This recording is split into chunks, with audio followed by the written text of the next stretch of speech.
GVMC 68వ వార్డులో అధికారుల తీరుపై తెదేపా మహిళా నేత సర్వసిద్ధి అనంతలక్ష్మి మండిపడ్డారు. వార్డుల్లో జరుగుతున్న ప్రతి కార్యక్రమ సమాచారం వైసీపీ నేతలకే ఇస్తున్నారని ఆరోపించారు. ఈ మేరకు గాజువాక జోనల్ అధికారులకు ఆమె వినతి పత్రం అందజేశారు.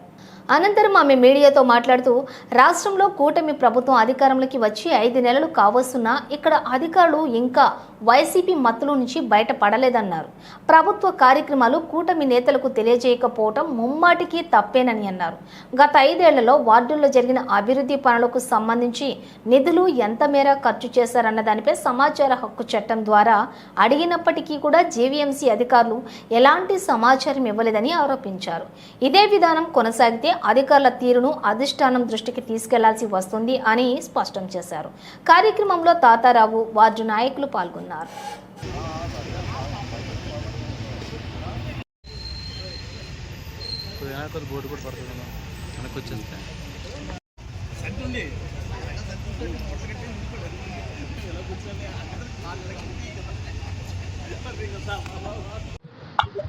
వైసీపీ మత్తు వదలలేదు ఇంకా అధికారుల యంత్రాంగానికి కానీ అధికారులకు కానీ. ఈరోజు 68వ వార్డునే కాదు, ప్రతి చోట వార్డు టీడీపీ కమిటీని వదిలేసి వైసీపీ నాయకులతో పనిచేస్తున్న అధికారులు, నిన్న వచ్చినటువంటి కమిషనర్ గారు కానీ మొన్న వచ్చినటువంటి ఏఎంహెచ్ఓ కానీ అధికారులందరూ వస్తున్నారు. వైసీపీ నాయకులు వార్డు ఇన్ఛార్జీలు అని చెప్పుకొని వాళ్ళతో తిరిగి పర్యటనలు చేస్తున్నారంటే దానికి కారణం ఏంటి? ఇంకా మత్తు ఎందుకు వదలలేదు? అలాగే మేము కంప్లైంట్స్ ఇచ్చినా, ఏదైనా సమస్య వాళ్ళ దృష్టికి తీసుకెళ్ళినా దానికి ఎటువంటి చర్యలు ఉండట్లేదు. చివరికి ఆర్టీ యాక్ట్ ఇచ్చి మేము 2 నెలలు అవుతుంది. ఏఈకి ఈకి ఆర్టీ యాక్ట్ కూడా ఇచ్చాము లెటర్స్, కానీ దానికి సమాధానం ఇవ్వలేని పరిస్థితి ఎందుకు వస్తుంది? కారణం ఏంటి?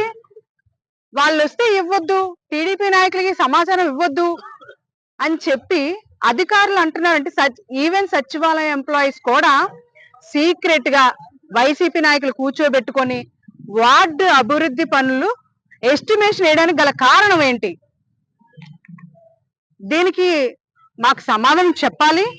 అలాగే 2014 నుంచి 2019 నుంచి 2014 వరకు 2024 వరకు వార్డులో ఏవైతే పనులు జరిగాయో ఆ పనులకి ఎంత ఖర్చు పెట్టారు, ఎన్ని నిధులు ఖర్చు పెట్టారు అనేది మాకు కావాలి, సమాచారం ఇవ్వండి అంటే, అలాగే ఇవ్వకూడదండి.